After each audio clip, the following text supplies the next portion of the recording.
Hello विद्यार्थी मित्रांनो, MPSC ही केवळ आणि केवळ भरपूर अभ्यासाची परीक्षा नाही आहे, तर ती मानसिक संतुलनाची सुद्धा आहे. ठीक आहे. जोपर्यंत तुम्ही मेंटली स्ट्रॉंग राहणार आहे, तोपर्यंत तुम्ही अभ्यास करू शकता. जर तुम्ही मेंटली स्ट्रॉंग राहिला नाही, तुम्ही भावनात्मकदृष्ट्या स्ट्रॉंग राहिला नाही, तर ही परीक्षा जी आहे, ही परीक्षा पास करणं फार कठीण आहे. त्यामुळे एम-पी-एस-सी परीक्षेला कठीण का म्हटलं जातं? कारण ती अभ्यासाची तर आहेचच, पण सोबतही तुमच्या मानसिक संतुलन जे आहे किंवा मानसिक आरोग्य जे आहे ते चांगलं राखण्याची सुद्धा परीक्षा आहे. तुम्ही मेंटली स्ट्रॉंग राहिला, तर ही परीक्षा तुम्ही सहज क्रॅक करू शकता. आज मी याच मुद्द्यांवर बोलणार आहे. मला आणि तुम्हाला सुद्धा असे बरेच वेळा अनुभव आले असेल की अभ्यास करताना टेन्शन येतं, ताण येतं, थकवा येतो, थोडंफार डिप्रेशन येतं, कधी कधी रिग्रेट फील झाल्यासारखं वाटतं, कधी कधी रिझल्ट येत नाही, प्रिलिम फेल होतो, मेन्स आपल्याला थोड्या थोड्या मार्कांनी आपली जाते आणि त्याचा इम्पॅक्ट आपल्या माइंडवर, आपल्या शरीरावर होत असतो.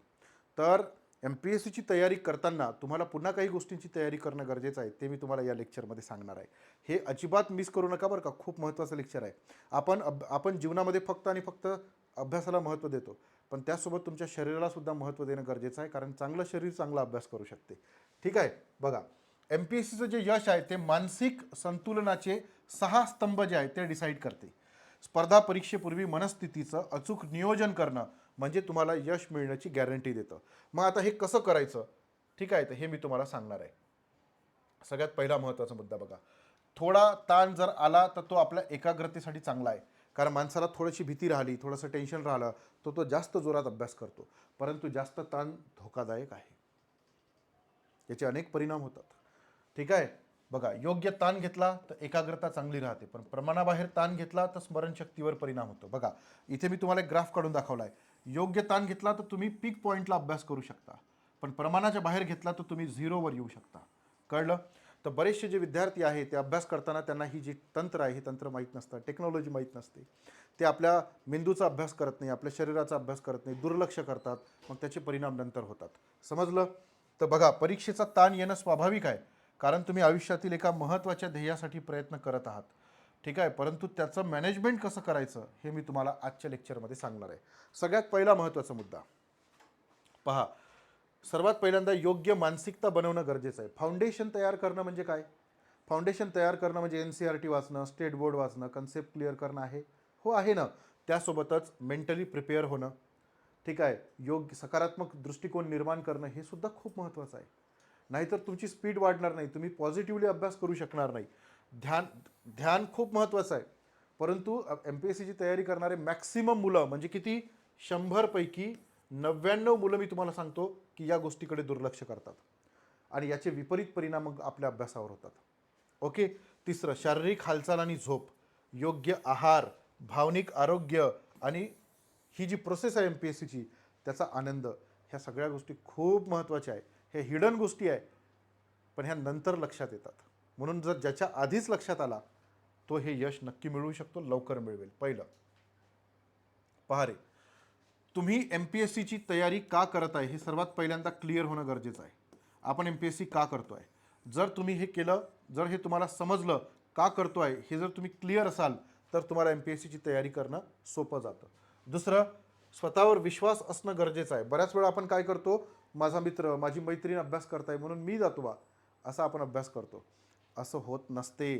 तुमचा स्वतःवर जर विश्वास असेल, तुम्ही कॉन्फिडंट असाल, तर तुम्ही समोर जा. नाही तर जाऊ नका, दुसरे भरपूर मार्ग आहे. ठीक आहे. विचलित मन असेल तर जाणीवपूर्वक ध्येयावर आणा, पुन्हा पुन्हा प्रयत्न करा आणि तुम्ही अभ्यास करताना तुमचं विचलित मन का होत आहे, तर हे तुम्हाला शोधून काढणं गरजेचं आहे. कळलं? हे खूप मोठे डिस्ट्रॅक्शन्स असतात आणि हे डिस्ट्रॅक्शन बरोबर तरुण वयातच येतात. कळलं का? तुम्ही 25-30 मध्ये असता तेव्हा डिस्ट्रॅक्शन जास्त असतात. एकदा तुम्ही तिशी ओलांडली का डिस्ट्रॅक्शन कमी होत जातात, पण आपले चान्सेसही कमी होत जातात. समजलं? पहा, स्तंभ 2, गरजेनुसार ध्यानाची योग्य तंत्र निवडा. तुम्हाला ध्यान करणं, स्वतःशी एकरूप होणं, स्वतःशी संवाद साधणं हे खूप गरजेचं आहे. माझा एक मित्र आहे, तो IPS झाला. ठीक आहे. NDAमध्ये त्याचा थोडक्यात नंबर हुकला होता. मग त्याला वाटलं, त्याला तर जायचं होतं पोलीस दलामध्ये किंवा आर्मीमध्ये. आता आर्मीमध्ये नाही जाऊ शकलो तर मी IPS बनतो हे स्वप्न त्याने ठेवलं. तो जेव्हा जेव्हा दिवस सुरू व्हायचा तर स्वतःच्या डोळ्यासमोर तो स्वतःचं एक दृश्य तयार करायचा की माझा रिझल्ट लागला आहे. माझा रिझल्ट लागला आहे, पत्रकार माझी मुलाखत घेत आहे, त्या दिवशी मी कोणतं शर्ट घालणार आहे, मी कोणते शब्द बोलणार आहे, इथपासून सगळ्या गोष्टीचं त्याने पूर्ण जे व्हिज्युअलायझेशन आहे ते करून ठेवलं होतं. आणि ह्या सगळ्या गोष्टी व्हायच्या असेल तर मला अभ्यास करावा लागेल हे त्याला माहीत होतं. म्हणून तो रोज एका ठरलेल्या दिवशी स्वतःशी संवाद साधायचा आणि स्वतःला मोटिवेट करायचा. आणि जेव्हा तुम्ही स्वशी संवाद साधता तेव्हा तुम्ही ह्या गोष्टी अतिशय चांगल्या पद्धतीने करू शकता. कदाचित तुम्हाला ह्या गोष्टी आत्ता ऐकायला खूप वेगळ्या वाटेल, पण ह्या गोष्टी खूप महत्त्वाच्या आहेत. ठीक आहे, पहा, श्वसनावर लक्ष घ्या. रोज सकाळी थोडंसं मेडिटेशन करा. किती करा? 10 मिनटं करा, 15 मिनटं करा, अर्धा तास करा. किंवा जेव्हा तुम्ही अभ्यास करता त्या अभ्यासाच्या आधी तुम्ही मेडिटेशन करा. डोळे मिटून श्वासावर लक्ष ठेवा, त्यामुळे एकाग्रता वाढेल. आणि अभ्यासाला बसण्यापूर्वी करा, याचा तुम्हाला नक्की फायदा होईल. हे तुम्ही रुटीन लावून घ्या. इतका जबरदस्त फरक पडेल ना तुमच्या मानसिक सुदृढतेवर, मानसिक सक्षमतेवर, की हे आपल्याला मोजता येत नाही, पण हे दिसते, अनुभवता येते. तुम्ही थकून जाता तर ह्या गोष्टी होणार नाही. चालतानाचे ध्यान, एकटे फिरायला जा. अभ्यास करताना 4 लोक सोबत घेऊन जातो, काहीच लक्ष नसते. एकटे फिरायला जा. निसर्गावर आणि त्याच्या निसर्गातून येणाऱ्या आवाजावर लक्ष केंद्रित करा. तुमचा माइंड जो आहे ना तो रिफ्रेश होऊन जाईल. ठीक आहे, मनाला विश्रांती मिळते. अभ्यासाचा ब्रेकमध्ये तुम्ही ह्या गोष्टी करू शकता. माइंडफुलनेस, सध्या जे काम करत आहात, उदाहरणार्थ जेवणे, वाचणे, त्यात पूर्णपणे मग्न व्हा. जेवत आहोत, टी व्ही पाहत आहे, मोबाईल पाहत आहे, इतरांशी बोलत आहे, ह्या गोष्टी टाळा. याचं महत्त्व आज नाही, जेव्हा तुम्ही मॅच्युअर व्हाल तेव्हा कळेल. ज्याला हे आधीच समजलं त्याचा फायदा होईल. तुमचा तणाव याच्यामुळे कमी होईल. दैनंदिन कामे करताना तुम्ही ह्या गोष्टी करा. ओके, पुढं पहा. तिसरा, शरीराची हालचाल आणि मेंदूची विश्रांती खूप गरजेची आहे. तुम्ही दिवसातून 15 ते 20 मिनटं सकाळी उठा. जेव्हा तुम्ही लायब्ररीत जाता सकाळी 7 वाजता, तर तुम्ही 6ला उठा. 6:30 ते 6:45 15 मिनटं फिरून या आणि मग तुम्ही लायब्ररीमध्ये जा. याच्यामुळे काय होईल की व्यायाम, योगासनं किंवा चालणे यामुळे साठलेला तणाव कमी होतो. कारण आपण अभ्यास करतो, रोजचा तणाव आपल्या मेंदूवर येतो. रोजचा तणाव आपल्या मेंदूवर आला की हळूहळू हळूहळू तो साचत जातो. साचला गेला की एक दिवस असा येतो की आपली इच्छा होत नाही अभ्यास करायची. कळलं? म्हणून रोज रिफ्रेश व्हा आणि ह्या गोष्टी नक्की करा. पुरेशी झोप घेणं खूप गरजेचं आहे. काही विद्यार्थ्यांचं लॉजिक असं असतं की नाही नाही, 5 तास झोप ठीक आहे, 6 तास झोप ठीक आहे. असं नाही आहे. तुम्हाला 7 ते 8 तास झोप ही कंपल्सरी आहे. तुम्ही काहीही करा, हे कंपल्सरी आहे, तुम्ही घेतलीच पाहिजे. तेव्हा तुम्ही रिफ्रेश होता. परीक्षेचा आदला दिवस असो, परीक्षेचे 8 दिवस असो आधीचे, 1 महिना असो, काहीही असो, 7 ते 8 तास झोप घेतलीच पाहिजे. ठीक आहे, झोपेशी तडजोड करू नका. शांत झोप घ्या. शांत झोपेमुळे मेंदूला वाचलेली माहिती लवकर आठवणं सोपं जाते. जर तुम्ही कमी झोप घेतली तर तुम्हाला जास्त माहिती डोक्यात साठवता येणं पॉसिबल होत नाही. मेंदू लवकर विसरतो. मेंदू, तुमचं सगळं तंत्र इथून चालतं. हे जर टेन्शनमध्ये राहिलं, तणावात राहिलं, हे जर सुदृढ नाही राहिलं तर किती मोठा प्रॉब्लेम आहे अभ्यास करण्यात. किती पुस्तक वाचा, किती दिवस वाचा, काही फायदा नाही आहे. बरोबर आहे? पुढं चौथा पिलर, तणाव वाढवणारा आणि तणाव कमी करणारा आहार. बरेचसे विद्यार्थ्यांना, मी जेव्हा तुमच्या वयाचा म्हणजे मी जेव्हा 25शीत होतो तेव्हा सगळं फास्ट फूड खायचो, जंक फूड खायचो. त्याचा प्रभाव असा झाला की माझं वजन 90 किलो झालं आता. बघा, तुम्ही MPSCची तयारी करताय, तुमच्या मेंदूसाठी इंधन म्हणून ताजी फळं, भाज्या, डाळी, सुकामेवा हा खूप महत्त्वाचा आहे. बरेचसे विद्यार्थी बाहेर अभ्यास करतात, त्यांना ह्या गोष्टी मिळत नाही. तर तुम्ही कसंही करून या गोष्टी आपल्याला मिळाल्या पाहिजे याच्यासाठी काहीतरी तडजोड नक्की करा. कारण हे तुमच्या मेंदूचं इंधन आहे. हे संपलं की विषय गेला, कामातून खोल गेला. आपण काय खातो? पॅक बंद पदार्थ खातो. ठीक आहे, अन्न आणि जास्त साखर असलेले पदार्थ जे आहे ते आपण खातो. फास्ट फूड खातो. पॅकेज फूड टाळा, फास्ट फूड टाळा. यातून तुम्हाला काहीच मिळत नाही. तुमच्या मेंदूला इंधन मिळत नाही. गाडीत पेट्रोलच नाही राहिलं तर गाडी पळणार आहे का? नाही पळणार. म्हणून तुम्ही चांगला आहार जो आहे तो घेतला पाहिजे, तरच तुमचा मेंदू जो आहे तो चांगला काम करू शकते. पाचवं, तुमचे भावनिक संरक्षण कवच. जे लोक इमोशनली तुटतात ना ते त्यांच्या आयुष्यात पण अपयशी होतात. तुम्ही इमोशनली तुटले नाही पाहिजे. बघा, जसा बुद्ध्यांक असतो की नाही तसा इमोशनल क्वेश्चन पण असतो. तो स्ट्रॉंग असणं खूप गरजेचं आहे. पहा, सकारात्मक पाठिंबा मिळणं गरजेचं आहे. चांगला एखादा मित्र, तुमचं कुटुंब, तुमचे शिक्षक जे तुमच्याशी जे तुम्ही ज्यांच्यावर विश्वास ठेवता, ज्यांच्याशी बोलल्यावर तुम्हाला खूप चांगलं वाटतं, तर ही चर्चा जी आहे ही होत राहिली पाहिजे. याच्यामुळे तुम्हाला प्रोत्साहन मिळतं. तुम्ही काय चुकलं याच्यापेक्षा कोणता विषय चांगला तयार झाला आहे यावर लक्ष केंद्रित करता येतं. आयुष्यातली जी नकारात्मकता आहे ती दूर होते. नकारात्मक लोकांपासून नेहमी दूर राहा. जे सकारात्मक आहे त्यांच्या जवळ राहा. जे नाही नाही म्हणतात कुठल्याही गोष्टीला त्यांच्यापासून दूर राहा. तुम्ही जेवढे सकारात्मक राहाल तेवढा मेंदूला तो संदेश पोचतो आणि तो संदेश मिळाला की मेंदू चांगलं काम करतो. कळलं? म्हणून नेहमी पॉझिटिव्ह लोकांमध्ये राहा.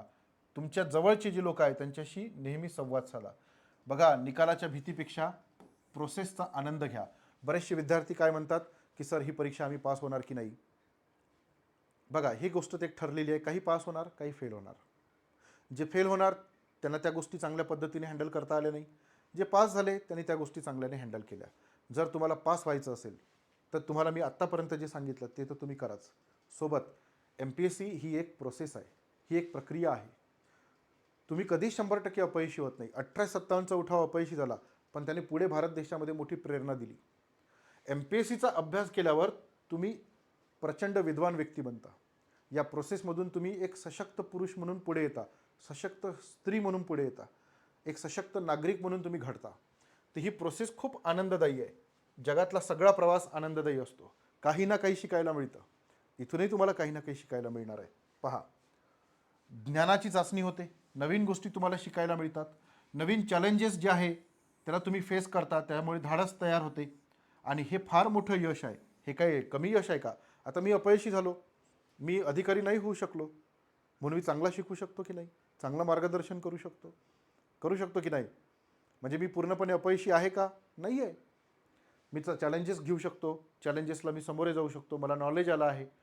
ठीक आहे, मी कोणत्याही क्षेत्रामध्ये गेलो तर मी यशस्वी होऊ शकतो. हा जो कॉन्फिडन्स आहे ही प्रोसेस तुम्हाला देणार. म्हणून परीक्षा ही ज्ञानाची चाचणी आहे. परीक्षेत पास किंवा नापास होण्यापेक्षा या प्रवासात काय शिकलात यावर जास्त लक्ष द्या. नापास होण्याची भीती बिलकुल बाळगू नका. काही ना काही तुम्ही नक्कीच शिकणार आहात. कळलं? नोकरी आणि अभ्यासाचा अचूक समतोल हा तुमच्यासाठी खूप महत्त्वाचा आहे.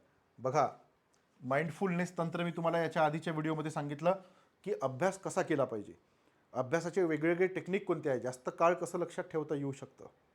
एकदा अभ्यास केला तर तो विसरायचा कसा नाही हे मी तुम्हाला सांगितलं आहे. तो व्हिडिओ अवेलेबल आहे, तुम्ही नक्की बघा. UPSC MPSCची सखोल तयारी आहे. बघा, जर तुम्ही कुठेही नोकरी करत असाल, कोणत्याही डिपार्टमेंटमध्ये तुम्ही नोकरी करत असाल तर अशा वेळी कामाचा ताण येणं साहजिक आहे. पण तुम्ही वेगवेगळ्या अभ्यासाच्या टेक्निक वापरून तुम्ही अभ्यासात उत्तम सातत्य आणि समतोल राखू शकता.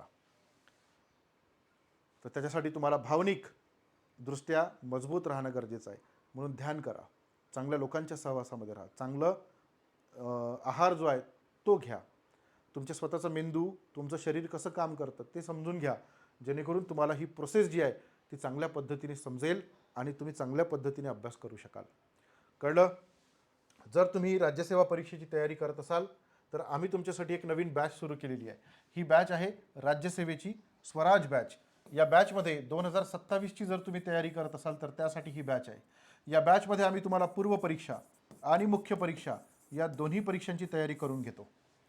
ठीक आहे? महाराष्ट्राच्या कानाकोपऱ्यात, देशाच्या कानाकोपऱ्यात तुम्ही कुठेही असाल तर ही बॅच तुमच्यासाठी आहे. दुबईवरून काही विद्यार्थी आपली ही बॅच करतात. आहे एक स्टुडंट आहे, ती मेकॅनिकल इंजिनियर आहे. भारत देशात आपल्या मिलिटरीमध्ये असलेले सैनिक जे आहेत ती ही बॅच करतात. कारण तुम्ही लाईव्ह क्लास नाही करू शकला तरी हा क्लास झाल्यानंतर याची डिटेलमध्ये रेकॉर्डिंग ॲज इट इज राहते. त्या रेकॉर्डिंग तुम्ही पाहू शकता तुमच्या वेळेवर. मग तुम्ही जॉब करणारे आहे, तुम्ही कॉलेजला जाणारे आहे, तुम्ही गृहिणी आहे, तरी ही बॅच जोरदार आहे. 18 पुस्तकं, आमच्या ज्या नोट्स आहेत त्या पुस्तकाच्या स्वरूपामध्ये तुम्हाला घरपोच मिळेल.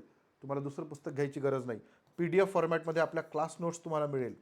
ठीक आहे? मेंटॉरशिप प्रोग्राम आहे, म्हणजे तुम्ही कुठेही असला, काही अडचण आली तर मेंटॉर्स आपले जे आहे ते तुम्हाला हेल्प करतील. ठीक आहे? प्रत्येक विषयाला सेपरेट फॅकल्टी आपल्याकडे आहे. प्रत्येक विषयाला. हिस्ट्री ऑप्शनल आहे. रोज रात्री 10 वाजता आपलं इतिहास या विषयावर यूट्यूबवर लेक्चर असतं. या लेक्चरमध्ये मी इतिहास या विषयावरचे सराव प्रश्न आणि त्याचं ॲनालिसिस करून घेतो. याला भरपूर स्टुडंट असतात. तुम्ही रात्री बघा आणि नक्की जॉईन करा, तुम्हाला खूप फायदा होईल. ओके? आणि आपली बॅच आहे. या बॅचला एनरोल करायचं असेल तर आपला हा मोबाईल नंबर आहे 9307814586. या मोबाईल नंबरवर तुम्ही मला नक्की मेसेज करा.